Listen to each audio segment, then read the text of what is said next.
about this love, about this, about this love, about this love, love. How you guys doing today? You are tuning into About This Love podcast with myself, Dale, and my wife, Charel. On this week's podcast, we're going to just continue on the conversation from last week. So for those who tune in, as always, you can find our podcast everywhere where podcasts can be ingested. You can follow us on Facebook and Instagram. And again, let's get back into it from last week. Hope you enjoy.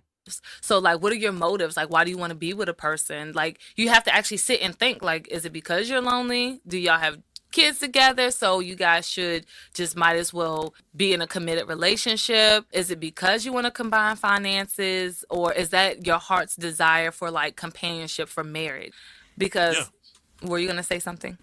You know, like me personally, like I've always been a big skeptic of people. It's interesting because I was thinking about my a friend of mine when he had introduced me to his cousin like years ago, and I mean maybe he introduced us so we can date, but we never ended up dating. But we did become good friends, and I remember we had actually met in person.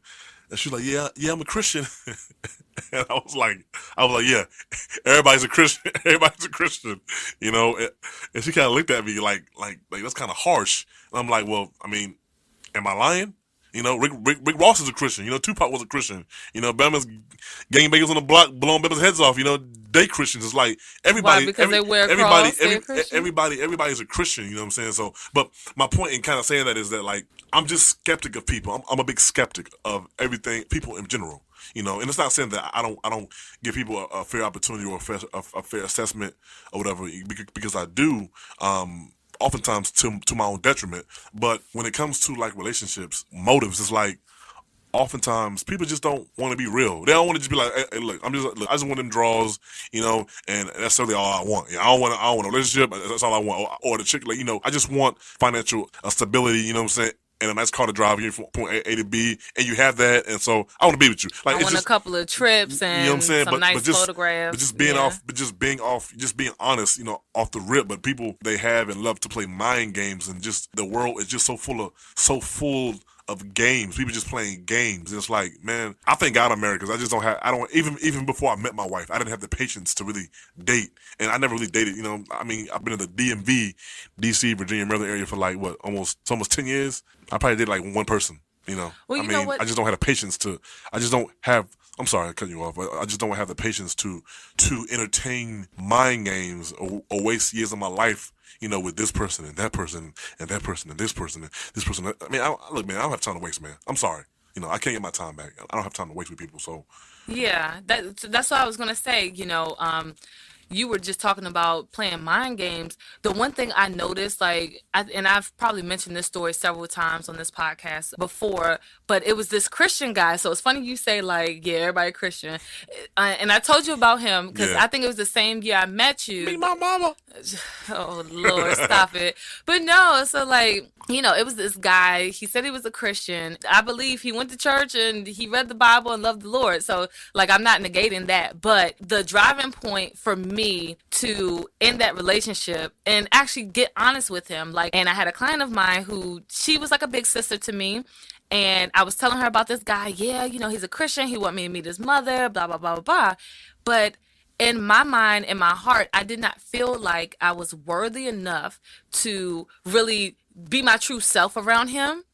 And so I lied to him and I was just kind of like, yeah, you know, I'm a Christian too, because I knew I was on my way to like getting serious with someone, but I was doing it all wrong. I was still, you know, lying to him. I was still making stuff up. I wasn't telling him like the full truth. And not that he even cared, but the Lord quickly showed me. I don't even think that relationship lasted like a month. The Lord quickly showed me that this is not how I want you to do things. This is not how it's done.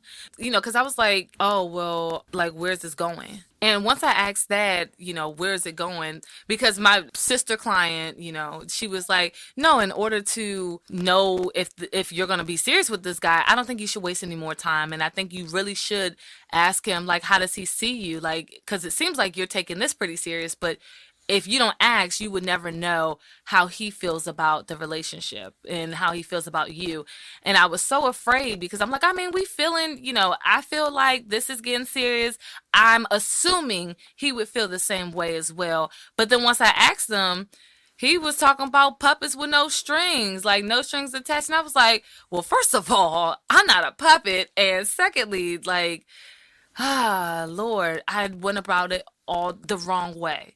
And for real, if we're honest, I couldn't have expected that to end up in a successful relationship because I had been lying the whole time. Yeah, I mean, I just think that oftentimes when people get into relationships with people, or when they are about to enter into one, like when I feel like if you're meeting somebody and y'all have like one or two dates or three dates, I feel like at that point it's probably it's very appropriate to start asking questions like, hey, well, what are your plans? What are your long term plans? For being in a relationship or being, commitment. What are your plans? And because, from there you can begin to gauge if you should continue to go on dates with the person. If they're just like, oh, I'm just, looking for somebody, I can just play with right now. I mean, they being honest. I mean, shoot, I'm not mad at nobody for being honest. You know what I'm saying? People probably aren't this blunt and they probably won't say things like that. But oftentimes when you ask people questions, you can also listen for what they're not saying. Absolutely. That's what I was going to So say. if you're asking people questions, in the process of going on dates, and they're answering your questions, you can also gauge the situation by what they're not saying. Because here's the thing about it: when someone doesn't really have anything to hide, they're very upfront about things and situations. And I just got a relationship, with my wife, or just got a divorce, whatever. But just being upfront about it so that maybe the person may realize, oh, there may be some type of emotional healing that needs to take place there. So maybe I shouldn't engage myself in this relationship, right now, because it might not be good, or maybe I should just probably pursue a friendship with this person, or whatever the case may be. Like, oftentimes people don't realize, like, getting out of one relationship and jumping into a new one, I don't think that's ever a good idea. That's never a good idea. When you're speaking with somebody, whether it's a man or a woman, and you realize that that's kind of what's going on, you might want to proceed with caution, or just proceed very slowly. Absolutely. Definitely being intentional. So that's another point on our list of like reasons why your relationships are failing. Just intentionality. Like, where do they see themselves in the next 5 months or even 5 years? And do they see themselves with you or in a relationship with you? And, like you said earlier, Dale, like there should come a point in your dating where you guys are around each other that you stop and ask that, where you kind of can gauge like, okay, let me just stop and start asking these important questions because it seems like we're getting pretty serious and I want to know for sure where we are going. Just going back to foundations and motives, like, why do you want to be with the person? Is it for companionship, marriage? You don't want to be alone. Is it because you guys have children together? Like, is that really the reason for the relationship? And again, it's sad because people fail to really be upfront about these things, and sometimes, to be honest, like, people get to relationships and they don't even know. They're just winging it. It's like trying to swim, or at the beach trying to build a sandcastle. They're just winging it, and that's never the posture or never the place that you want to find yourself in any relationship. Where you're winging it.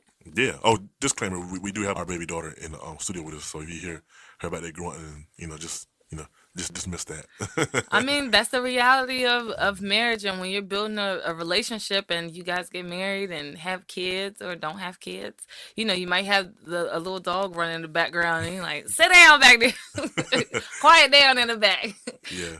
But yeah, definitely. I definitely agree with what you said. I believe that, you should really take the time to, like, and I want to close up with, I think you should take the time to sit and ask these questions with the person that you're pursuing. And remember that you cannot avoid going through hardship. You can avoid how you get through the hardship. How you respond to it. Yes, and how you respond to it.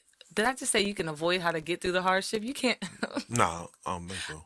Oh, okay. Because I'm like, that doesn't sound right. But no, it just kind of sounded a little off, just being honest. It sounded off. But like how you get through that hardship. One thing that we did this past week, and I'm just going to, say it really quickly because I said we were wrapping up, was we went to a conference about the rites of passage of manhood and believe. Adulthood as well. Oh, adulthood, yes. And so basically, I mean, it was a beautiful conference, and I really enjoyed myself. And Dale, you enjoyed yourself too. I think it was like really good. Yeah, it was good. It was good. Yeah, I mean, I just didn't want to speak for you. What it made me realize is just that, even as far as adulthood, we've gotten into adulthood winging it. And it's like, back in the day, and even in certain tribes and areas, people have walked these children into adulthood. And it's almost like, who's walking you into a marriage that, essentially you're spending the rest of your life with these people. So, what I've realized after having our daughter is that we are actually raising her to go and essentially be out in the world and go be in relationships with other people, and we're being mindful of that while we're raising her. But not a lot of people had that consideration from their parents, and even if they did, their parents probably didn't even know how to, the tools to give them. And so, that's the reason why we are, doing this, why we're talking about this, why we even started about this love, because it's like we hadn't been given the tools, but the Lord blessed us and placed us in a place where we can glean from others who have been through it and who are willing to give us the tools to have a successful relationship, which in turn blossom into a successful marriage. Yeah, one of the things that I feel like oftentimes when believers date, they try to date from the perspective of the way that somebody who is a non-believer would date. And I feel like all throughout Scripture, there is proper context and proper illustrations that displays how a person should date. He was like, well, those were the old days, and we ain't there no more. It's like, well, yeah, maybe if you follow the scriptures, you wouldn't be John and Harry wouldn't be, in your bedroom naked, every other night. I'm not saying that as a form of judgment. I'm just saying, like, when you say things like that, like, yeah, that's true. The time frame is different, but the principles of the scriptures don't change. The principles that God had given Adam, Eve, and now giving, Dale and Charel don't change. The year changed, the environment changed, Yeah. the way that they live life, changed. Me and Sherelle ain't got no knife and no bow and arrow, killing no goats and stuff. We're not riding in the back, a mule to to the grocery store. You got a horse and buggy, what I'm saying? So, Yeah. so yeah, the time frame did change, but I feel like oftentimes people just don't have the patience and the endurance to really be in a relationship and to start a relationship. The foundation of every relationship should be patience and time and the willingness to endure to see what the person is about. Because me personally, I would much rather spend 5-6 months to a year and a half getting to know a person before I decide to engage them in a relationship versus spending like 5-6 years with them and then we break up for whatever reason. I feel like oftentimes we break up on the back end because we don't put the work in the front end, which is beginning to set the foundation. So we end up having to kind of go back and be like, well, I thought I loved you, but I don't. Deuces, I'm gone. So I just feel like, just the reason for the podcast, in addition to what my wife said, is really to help people understand and give people, the God knowledge and God advice. And not all of it is God. Some of it, a lot of it is also our opinion as well. But because God influences my opinion, there's nothing wrong with that. As long as I'm not out here telling you to marry 4 or 5 women and be with 4 or 5 guys, I feel like a lot of the things that we're saying, are pretty truthful and come from biblical truths. So the idea and intention is to help promote good relationships and to help promote healthy ways to start investing in relationships and how to go about doing that, and just to be for us to share our lives with you, the viewers and the listeners, and those who subscribe and follow us on the different platforms. We do want to share our lives with you because we have people in our lives and still have people in our lives who share their life with us. We're able to see and witness, the effects of them loving their wives and loving their husbands and being committed to their wives and being committed to their husbands and being able to see the fruits of that, 15, 20 years, later of them still being married, to this day. So, And a happy, loving marriage, not just being married. yeah, that's true. A happy, loving marriage. So, with that being said, we come to the end of our podcast for today. Thank you guys for tuning in. Please follow us on Facebook, Instagram. You can find our podcast on YouTube, Facebook, Stitcher, Spotify, iTunes, Google Podcasts, and wherever else podcasts can be found. So definitely, thank you for tuning in with us today. Until next time, peace.